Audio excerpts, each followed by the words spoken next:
isipokuwa mambo mengi. Nishashukuru. এখনই অবসর নিলে হবে না, ব্রাজিলের হয়ে আরও খেলতে হবে। বিশ্বকাপ থেকে বিদায়ের পর নেইমারের অবসর ঘোষণায় লাইভে এসে পাশে দাঁড়িয়ে কি বললেন কিলিয়ান এমবাপ্পে। দর্শক, বিশ্বকাপের শেষ ষোলোতে নরওয়ের কাছে 2-1 গোলে হেরে শেষ হয়ে গেছে ব্রাজিলের বিশ্বকাপ যাত্রা। শেষ বাঁশি বাজার সঙ্গে সঙ্গে পুরো স্টেডিয়াম জুড়ে নেমে আসে নীরবতা, আর মাঠের মাঝখানেই অঝরে কান্নায় ভেঙে পড়েন ব্রাজিলের নাম্বার 10 নেইমার জুনিয়র। সতীর্থরা তাকে সান্ত্বনা দেওয়ার চেষ্টা করলেও নিজের চোখের জল ধরে রাখতে পারেননি তিনি। কোটি কোটি ব্রাজিল সমর্থকের হৃদয়ও যেন একসঙ্গে ভেঙে যায়। এরপর ম্যাচ শেষে নেইমার আবেগঘন কণ্ঠে ইঙ্গিত দেন এটাই হয়তো ব্রাজিল জাতীয় দলের হয়ে তার শেষ ম্যাচ। এই খবর প্রকাশ হওয়ার পর মুহূর্তের মধ্যেই তোলপাড় শুরু হয় পুরো ফুটবল বিশ্বে। সামাজিক যোগাযোগ মাধ্যমে ভক্তদের একটাই দাবি, নেইমার এখনই বিদায় নিও না, ব্রাজিলের তোমাকে এখনো দরকার। এদিকে এই খবর ছড়িয়ে পড়ার পর লাইভে এসে নেইমারের পাশে দাঁড়ান ফ্রান্সের অধিনায়ক কিলিয়ান এমবাপ্পে।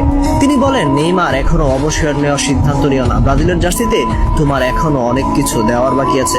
একটা ম্যাচ বা একটি টুর্নামেন্ট কখনো একজন কিংবদন্তির গল্প শেষ করে দিতে পারে না। এমবাপ্পে আরো বলেন, তুমি শুধু ব্রাজিলের একজন ফুটবলার নও, তুমি কোটি কোটি মানুষের স্বপ্ন। ছোটবেলা থেকে অসংখ্য ছেলে মেয়ে তোমাকে দেখে ফুটবল খেলতে শিখেছে, তাই একটা কঠিন মুহূর্তের জন্য এত বড় সিদ্ধান্ত নেওয়া ঠিক হবে না।